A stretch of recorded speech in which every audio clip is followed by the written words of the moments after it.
4 तारीख की बात कर लेते हैं। 4 अक्टूबर को बुधवार का अवसर है, षष्ठी तिथि विद्यमान है और षष्ठी का श्राद्ध ही उस दिन करने का शास्त्र में नियम बताया जाता है। ग्रह योग आपके अनुकूल बने हुए हैं, बुद्धि में नए विचार आएंगे, नए विशेष तौर पर कई रास्ते प्राप्त दिखाई देंगे आपको और एक बड़ी सुंदर योग बन रहा है। इस ग्रह योग को देखते हुए कई लोग क्या होता है, हम काम करते हैं, बहुत सारे लोग ईर्ष्या करते हैं।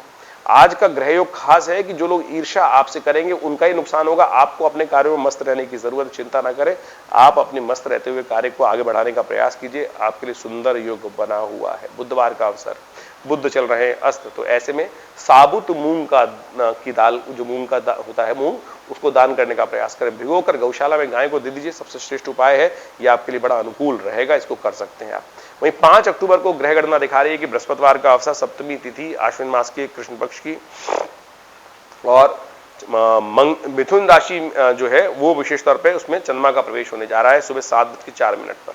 ये आपके लिए ठीक नहीं है, ये विशेष तौर पे कष्ट देने के योग बना सकती है। मंगल चंद्रमा जो है वो अनुकूल नहीं रहेगा, स्वास्थ्य का ध्यान रखने की जरूरत है। बेकार के पैसे स्वास्थ्य के मामले में खर्च हो सकते हैं, खर्चों में बढ़ने की स्थिति दिखाई देती है, ऐसे में ध्यान रखते हुए कार्य करें।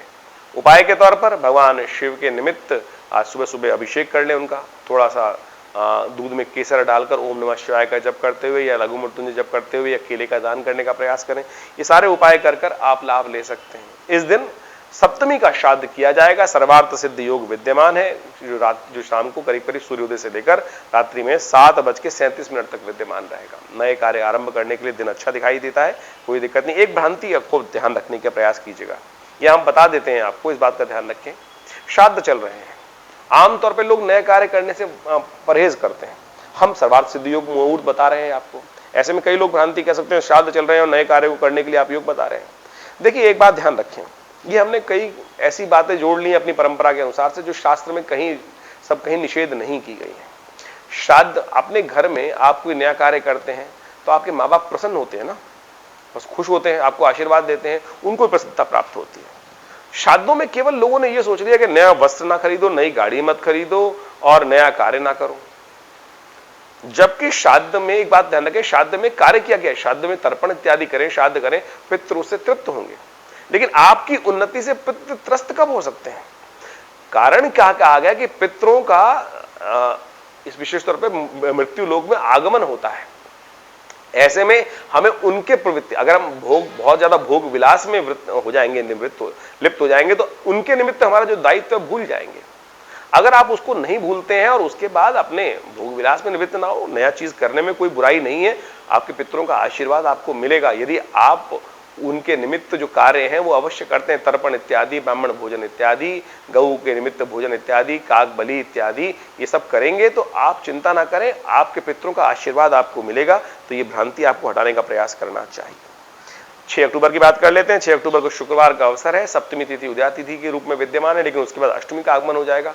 खास बात यह है कि इस दिन सप्तमी तिथि जो है केवल आधी घड़ी के लिए विद्यमान है, आधी घड़ी के लिए विद्यमान है। उसके बाद जो अष्टमी का आगमन हो जाएगा और अष्टमी का श्राद्ध इस दिन किया जाएगा। विशेष तिथि बहुत खास है, क्यों? क्योंकि महालक्ष्मी के व्रत समाप्त हो रहे हैं। पिछले 16 दिनों से लगातार अनुष्ठान के अनुसार से मां भगवती को प्रसन्न करने के लिए जो ऋषि भृगु के द्वारा बनाए गए मंत्र है, वो हमारे आश्रम पे तो विशेष यज्ञ चल ही रहा है उसका, और हमने सुंदर व्यवस्था भी करी। जिन लोगों ने हमारे यहाँ अपने आरक्षित कराया स्थान और उनके निमित्त सुंदर तरीके से वैदिक विधि के अनुसार से महालक्ष्मी के यंत्रों को सिद्ध करके उनके लिए किया गया, बहुत जल्दी उनको भेज भी दी जाएंगे। और ध्यान रखिएगा, जो आप प्राप्त करें उस सिद्ध यंत्र को, उनका पूरे वर्ष ध्यान रखते हुए, पूजन रखते हुए, शौच की स्थिति से बचते हुए उनका नित्य प्रति पूजन करिए। बहुत सुंदर तरीके से श्री सूक्त के महालक्ष्मी के मंत्रों से हमने सिद्ध कर इन यंत्रों को पूजा करके बनाया है, तो आप उसको प्रतिष्ठित करके लाभ ले सकते हैं अपने घरों में, विशेष तौर पर इस बात का ध्यान रखते हुए। महालक्ष्मी के व्रत बहुत खास हैं। कहा जाता है महर्षि भृगु जब भगवान विष्णु के दरबार में पहुंचे थे, भगवान विष्णु के लोक में पहुंचे थे, भगवान विष्णु शेषशैया पर विश्राम करते रहे, उठे नहीं तो भृगु थोड़े से रुष्ट हुए, बोले भक्त आया और भगवान जागे नहीं, भगवान तो हमेशा जागे रहते हैं। तो उन्होंने अपने पैर से भगवान विष्णु की छाती पर आघात किया। कहा जाता है कि इससे भगवान विष्णु तत्काल उठे और भृगु के पैर को उन्होंने पकड़ा, लेकिन महालक्ष्मी रुष्ट हो गई कि आपने भगवान विष्णु पर पैर रखा।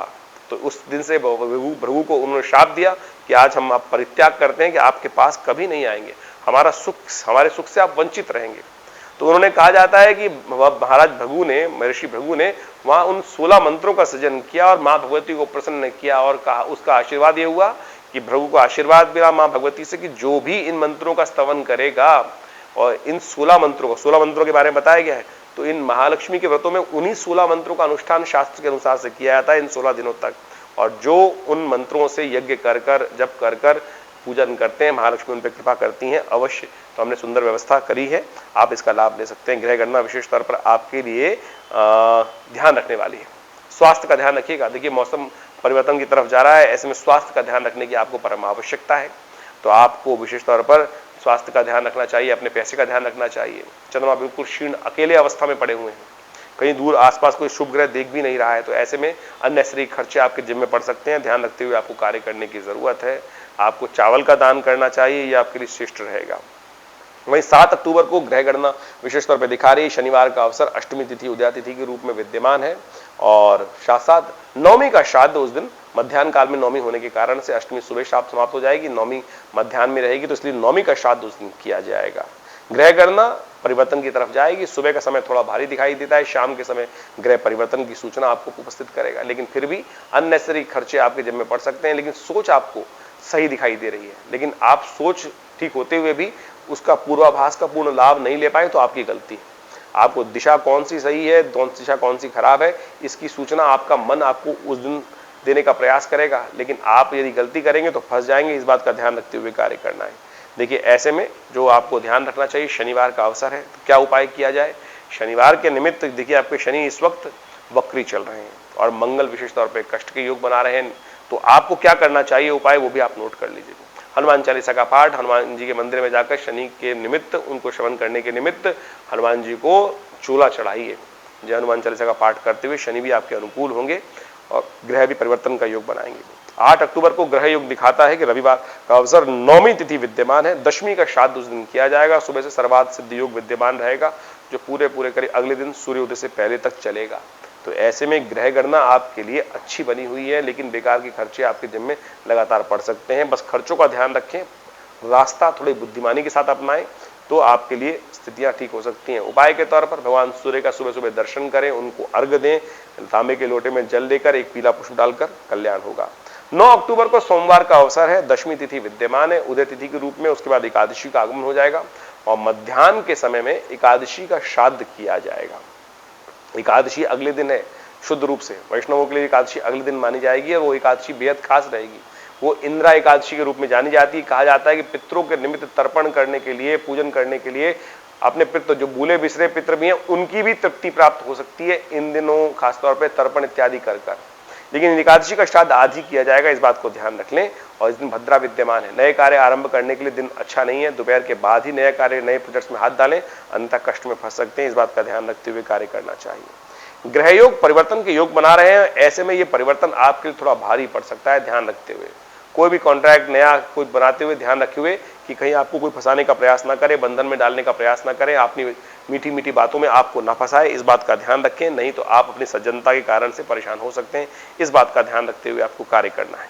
10 अक्टूबर को ग्रह गणना दिखा रही है कि मंगलवार का अवसर, एकादशी तिथि, इस दिन श्राद्ध नहीं होगा। द्वादशी का श्राद्ध अगले दिन किया जाएगा, एकादशी का श्राद्ध एक दिन पहले कर चुके हैं, लेकिन इंद्रा एकादशी है तो इस दिन विशेष तौर पर पितरों के निमित्त दान पुण्य यथाउचित भाव से करने का प्रयास करना चाहिए। कहा जाता है कि जो कथा है विशेष तौर पर युधिष्ठिर के प्रश्नों का जवाब देते हुए भगवान कृष्ण ने बड़ा सुंदर तरीके से इसका निराकरण बताया है कि इस तिथि के दिन कहा जाता है कि व्रत इत्यादि कर कर भगवान का पूजन जो करते हैं, गदाधर भगवान विष्णु का पूजन कर कर गरीबों को जो दान करते हैं, विशेष तौर पर अन्न का दान करते हैं, कहा जाता है कि उनके और साथ साथ पितरों के निमित्त तर्पण इत्यादि करते हैं, तीर्थ में जाकर विशेष तौर पर दान पुण्य इत्यादि करते हैं, कहा जाता है उनके समस्त प्रकार के पितृ ऋण से निवृत्ति के सुंदर योग बनते हैं। एकादशी आश्विन मास के कृष्ण पक्ष की एकादशी के दिन ये सुंदर तिथि बनती है, तो इस दिन अवश्य ये कर्म करना चाहिए। इससे समस्त कई बार हम भूल भी जाते हैं, तर्पण नहीं कर पा रहे हैं, कार्य नहीं कर पा रहे हैं, अपने पितरों के में दायित्व नहीं निभा पा रहे हैं, तो उन सबके निवृत्ति के लिए बहुत सुंदर तिथि शास्त्र के अनुसार से बताई जाती है। तो अवश्य आपने किसी भी तीर्थ पे जाकर, गया इत्यादि में जाकर इस दिन विशेष तौर पे पूजन इत्यादि कर कर आप लाभ ले सकते हैं। हमने भी विवेकानंद योगाश्रम में विशेष तौर पे इन श्राद्धों में सुंदर व्यवस्था रखी है कि जो लोग अपने घर में किसी न किसी कारण से श्राद्ध नहीं कर पा रहे हैं उनके लिए आश्रम पर सुंदर व्यवस्था है।